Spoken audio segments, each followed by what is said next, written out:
So let's go, and yeah, let's go visit Merrill. Something happened in the Fade, Merrill. Hate solid ground. I'd rather get planked than grounded. And I think it's worth discussing. The alienage is dead. Merrill turned on me for the sake of her people. Respect her choice, I guess, but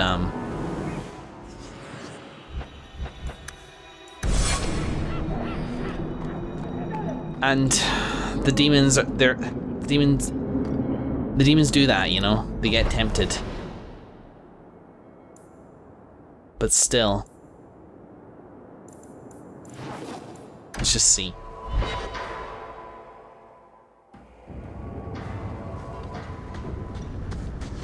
Hey.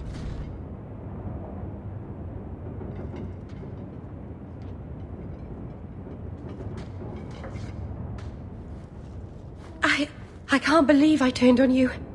With the demon in the Fade, I'm so sorry. Masaranas. I'll understand if you can't forgive me.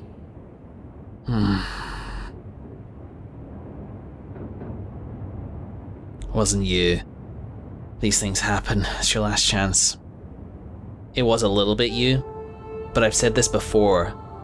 Demons are designed to exacerbate those things in us that those qualities in us that we don't like so much, you know? What you wanted from that demon was true, and you do deal with demons as part of your abilities.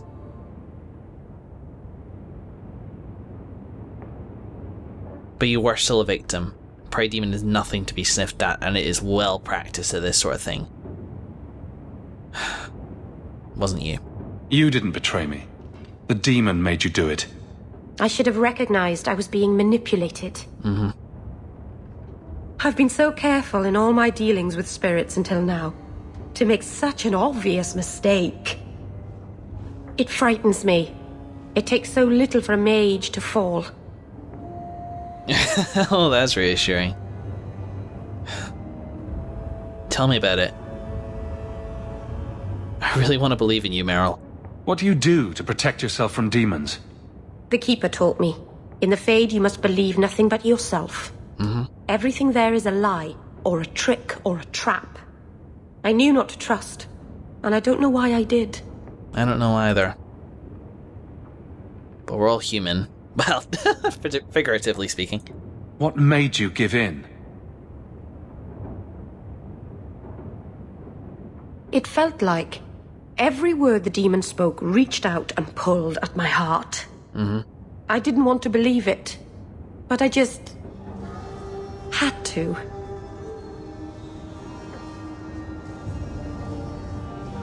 Just be more careful, please. Please.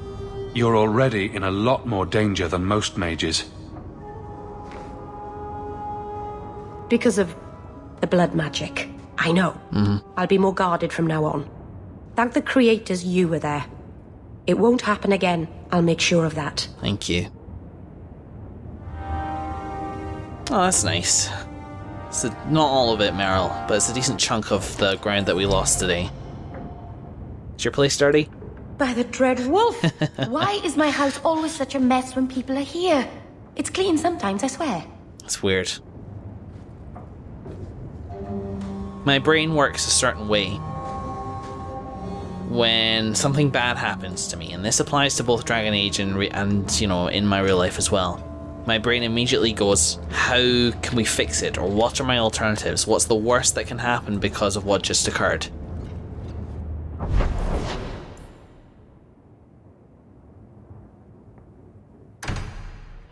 Walk through Lotan at night.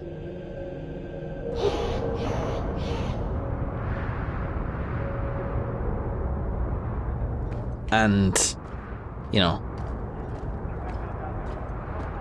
when I lost Merrill, when I thought I'd lost Merrill, when I thought she turned on me, properly turned on me, I'd killed her and made her tranquil, my first thought was, she was the person that I kind of wanted to be with, in a way. And that's weird for me to say out loud for the first time, because I know I sort of keep my options open, and yes, I've implied heavily before that Merrill is a longer term option than anybody I've gone to for, you know, Isabella primarily. And I've flirted with Aveline before, and Aveline is a possibility. Again, like, you can't force these kinds of feelings, and the feeling that I had more towards Aveline was more respect than anything particularly romantic.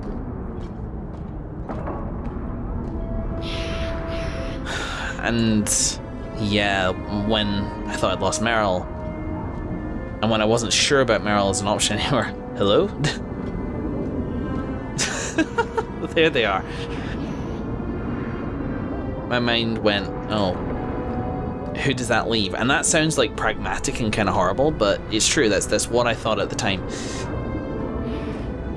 And the answer would probably kind of be nobody. Isabella, maybe, if she could appeal to me on like a more meaningful level than just wanna hit that, yo.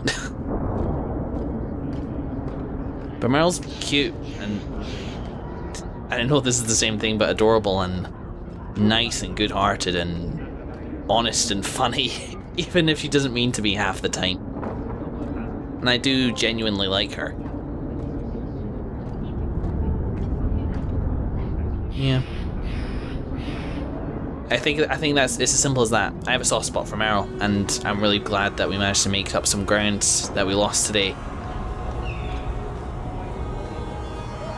What is this? Ferelden Imports. Is this a thing?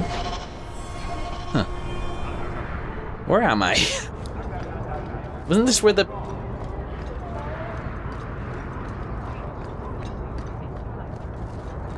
Wasn't this where the NHS, the clinic was last time? Isn't this environment changed? Am I going mad? What's going on here?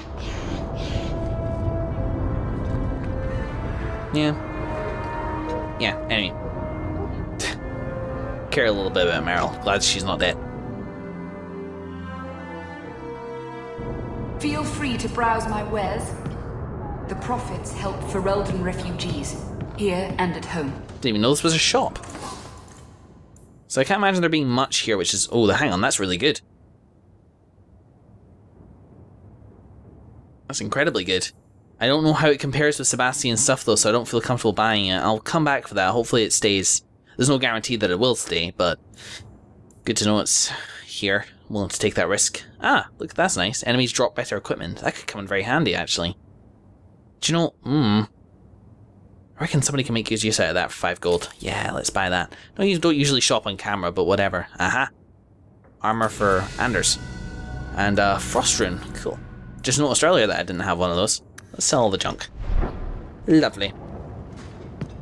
I guess it's an underground clinic, so that's why. That's why it's got a fake sign out front. I meant to come to Lieutenant at night. Am I in the middle of the day still? I think I am. Gather party and venture forth.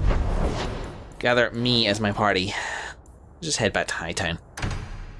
So yeah, okay. Wrapping up today's session. As I mentioned, today's session's been a weird one.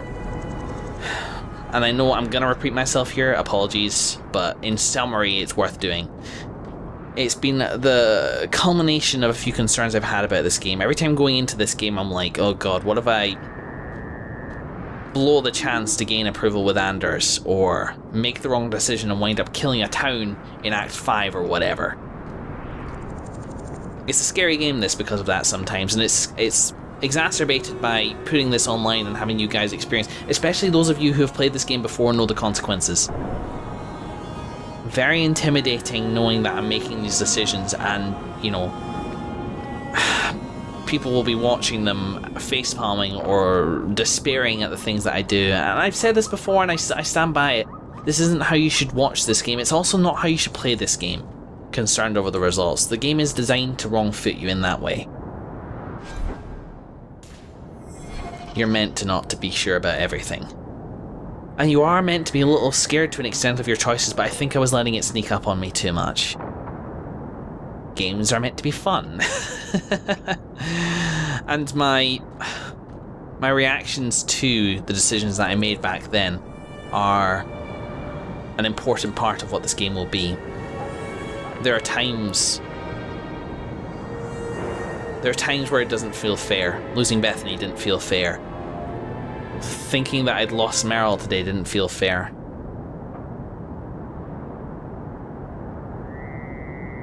But I'm going to try not to worry about it anymore. I'm just going to go with it. I'm going to... Free and easy and under control.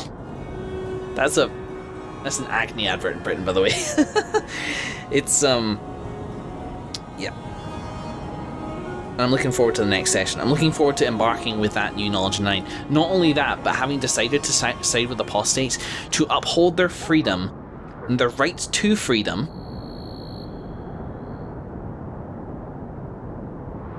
pretty much whatever the cost.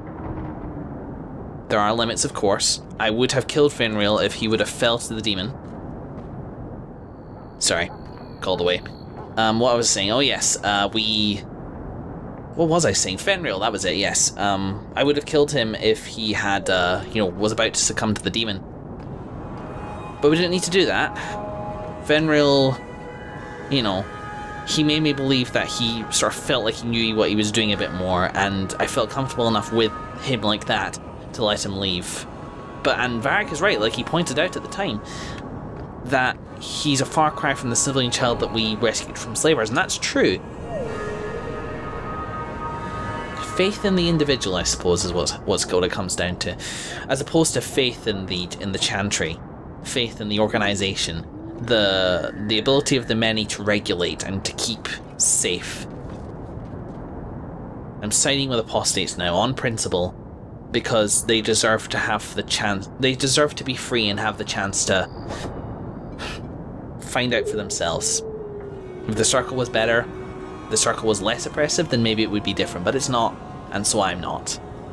I'm willing to accept that people will die because of the effects that I made, of the victories I hold for the apostates, and to my greatest extent I will prevent that from happening, and if somebody is clearly insane, then I'm not going to help them either.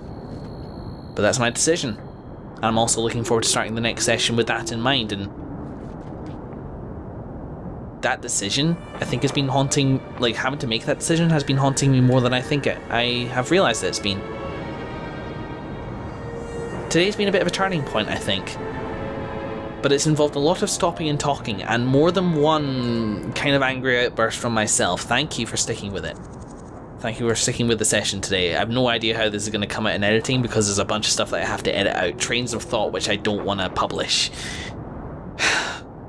because I misphrased something, or because I didn't get my point across properly. So thank you again. And thank you very much for watching, everybody, and I will see you fresh and fancy free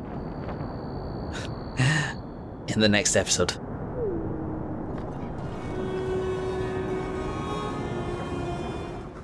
Hey guys, thought I was ending this session, but I walked into the mansion and Fenris is here. Hey dude. A fascinating breed. Such intelligence and strength. Do you ever wonder what he thinks about? Definitely important dog issues. He still thinks about dog things, just with more clarity. Are you aware that this breed originated in Tevinter? No. The Magisters bred them. It said the Mabari defected during the Imperium's invasion of Ferelden. They defected? Nearly a tale, but I rather like the idea they found the barbarians more palatable than the mages. Exactly so. Let's hope your hound doesn't take after his ancestors too strongly, Okay. Here, Rona. Yes. Thanks, guys. See you in the next one.